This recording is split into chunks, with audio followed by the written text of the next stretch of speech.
Oi, meu nome é Elizabeth. Estamos agora na quarta parte e eu terminei a terceira parte falando justamente quando a gente percebe-se que é um falso cristão ou um joio, né? As características justamente, o próprio a Bíblia diz que a gente tem que verificar os frutos, né? Então aí, quando a gente analisa a vida da pessoa, né? Aquela pessoa, ela não tem misericórdia, que é um dos atributos do Espírito, né? Que é os frutos do Espírito. Quando Jesus disse: Conhecereis eles pelos frutos. Eles quem? Os falsos irmãos, os falsos pastores, os falsos mestres, os falsos profetas. A gente tem sim que analisá-los, né, para saber se são verdadeiros. E quando a gente vai e analisa os frutos que essas pessoas têm, não é a sua família.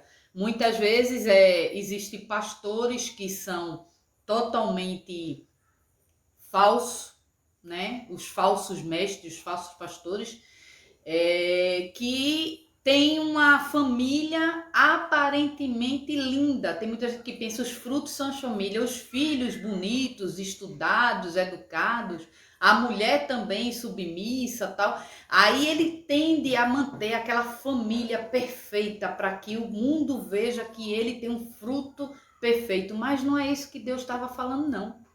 Deus estava falando dos frutos do Espírito Santo na vida do cristão. Então é através dos frutos que a gente percebe se aquele irmão é verdadeiro ou é um irmão falso.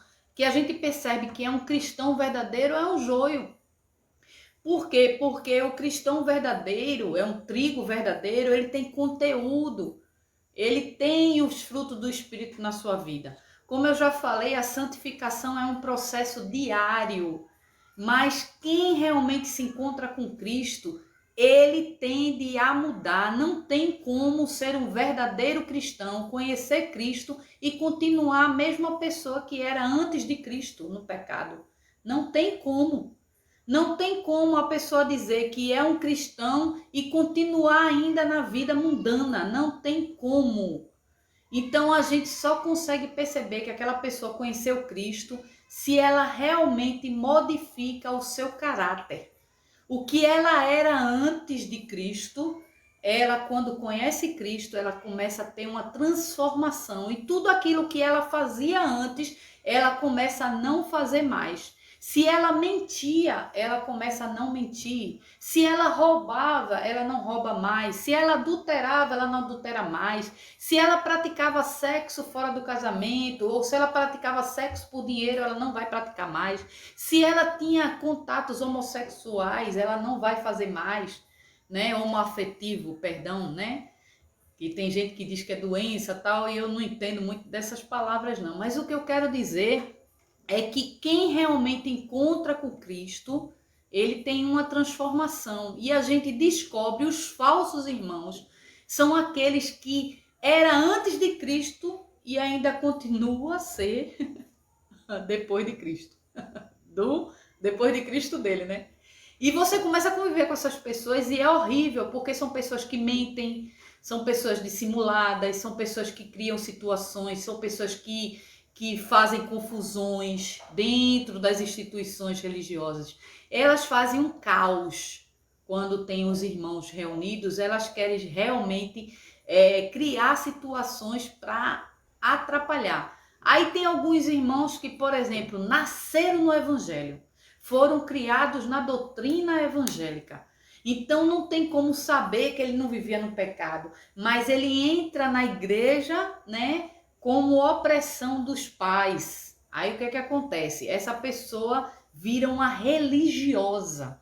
Essa pessoa começa a oprimir os irmãos, né? Não na doutrina do amor de Cristo, e sim na doutrina que ele mesmo cria. É por isso que tem tantas heresias, tantas doutrinas de opressão, tanta gente puxando para o lado que oprime as ovelhas. Aí o que é que acontece? Muitos irmãos sofrem tantos que saem de uma instituição religiosa, triste, porque foi oprimida, né, por essas pessoas religiosas.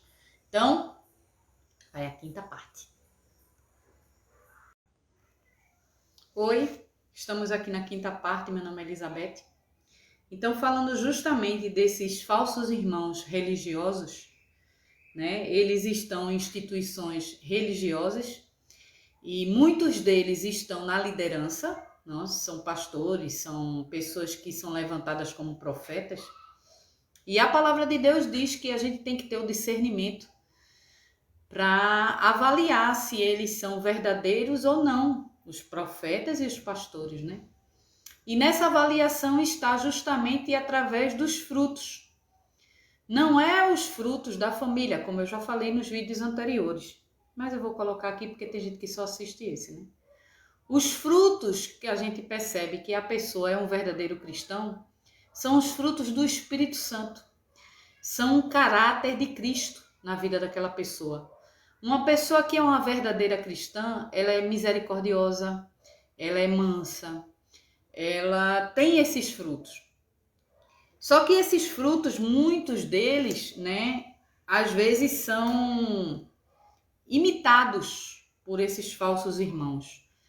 Aparentemente, eles têm um domínio próprio, que é outro fruto do Espírito. Aparentemente, eles são misericordiosos, mas se você realmente conviver com essas pessoas e se você realmente for pesquisar na vida deles, vocês começam a perceber que essas pessoas religiosas, a maioria delas são só opressoras, né?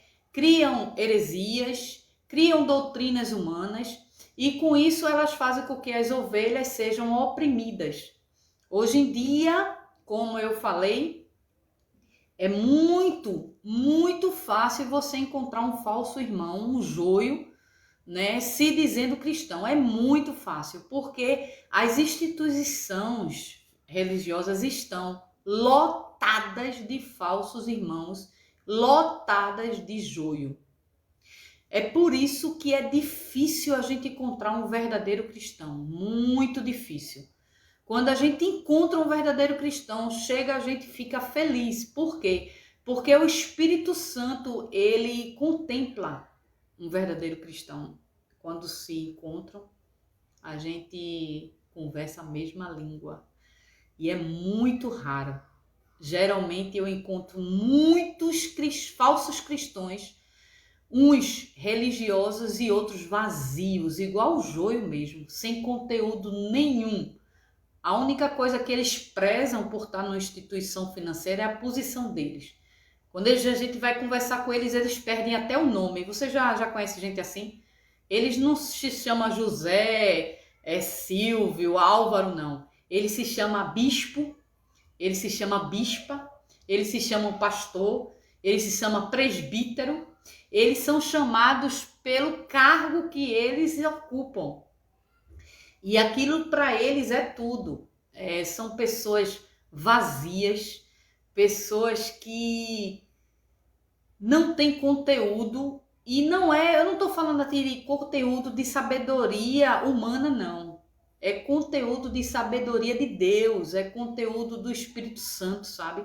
São pessoas que não têm amor, são pessoas sem misericórdia, são pessoas que só pensam em si mesma, né? Então é muito fácil você verificar quem é um falso irmão e quem é um joio na instituição que você está. E como você deve agir com essas pessoas? Como eu já falei, o intuito desses irmãos é, vamos dizer assim, oprimir, né, as ovelhas. O joio, vamos falar sobre a planta, o joio ele cresce ao lado do trigo e ele se entrelaça no trigo e muitas das vezes ele fica forçando aquele trigo verdadeiro que tem conteúdo a murchar. Ele oprime tanto que murcha. Então esse é o intuito do joio, esse é o intuito do falso irmão. Oprimir o verdadeiro cristão ao ponto dele murchar na sua fé.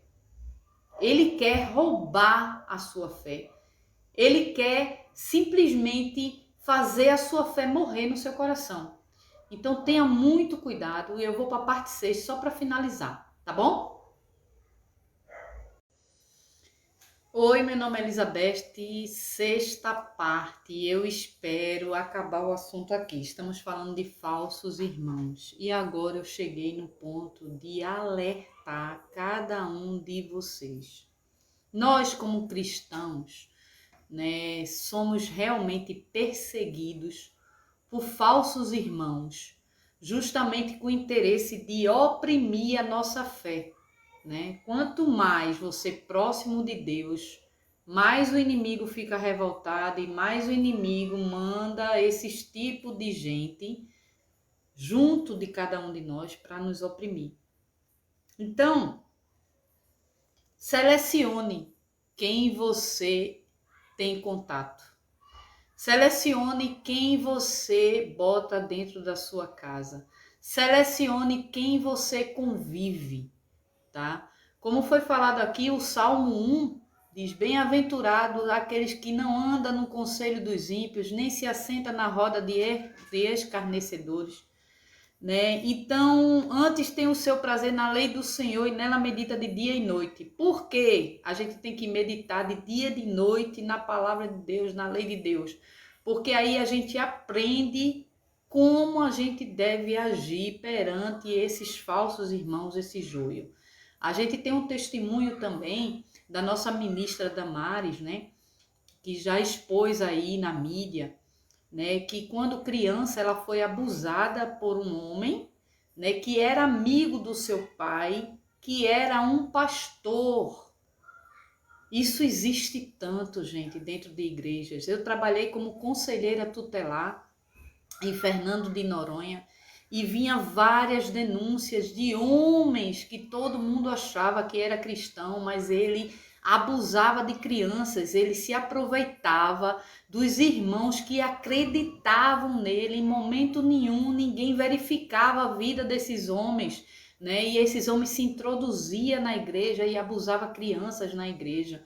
Então isso aí é comum. Um joio, um falso irmão, ele entra para destruir mesmo e a gente tem que ter ciência disso. Você que é um verdadeiro cristão, selecione quem você anda, selecione quem você convive, né? O próprio mundo tem um dito popular que diz assim: me diga com quem tu andas que eu te direi quem tu és. A gente tem que saber com quem a gente partilha a nossa vida, com quem a gente convive, tá? Por quê? Porque essas pessoas têm o intuito de derrubar o nosso ministério. Eu tenho um ministério com meu esposo e vem sempre pessoas dessa índole, falsos irmãos, né, que querem se introduzir junto conosco. E eu começo a avaliar quando uma pessoa chega junto de mim e diz que é cristã, fala muito de Deus, isso não me comove não. Sabe o que me comove? É a vivência daquela pessoa, se realmente ela é uma verdadeira cristã. Então, quando chega junto de mim, eu sou cristã, irmã, eu digo amém. E eu começo a avaliar aquela pessoa, todos os passos dela, todo o convívio que eu tenho com ela, é experiência com ela. Quando eu vejo aquela pessoa errando, eu já boto um pé atrás e digo: olha, meu irmão, você não é para estar andando com a gente, não. O meu ministério é levar a palavra de Deus, o meu ministério é levar o amor de Cristo e você tem que melhorar muito. Você está errado.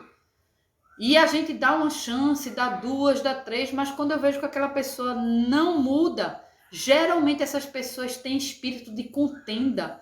Quando ela chega no local, ela quer destruir amizades, ela quer destruir o convívio. Então a gente dá uma chance, dá duas, dá três, mas vê que aquela pessoa não tem jeito, então ela realmente é convidada a se retirar do nosso meio. Não é excluída, mas para trabalhar com o evangelismo, para trabalhar levando a palavra de Deus, tem que ser verdadeiro cristão. E a gente só consegue descobrir os verdadeiros cristãos com um convívio. Então, quando a gente percebe que é um falso irmão, um falso cristão, a gente se afasta deles, não desejando mal, orando por eles, está pronta para ajudar eles, mas não temos convívio. Então, é esse o conselho que eu dou a cada um de vocês. Eu vou terminar aqui. Saiba com quem você convive, viu? Para que você tenha uma vida boa com Cristo Jesus. É assim que a gente deve viver aqui na Terra. Um abraço e fique todo com Deus.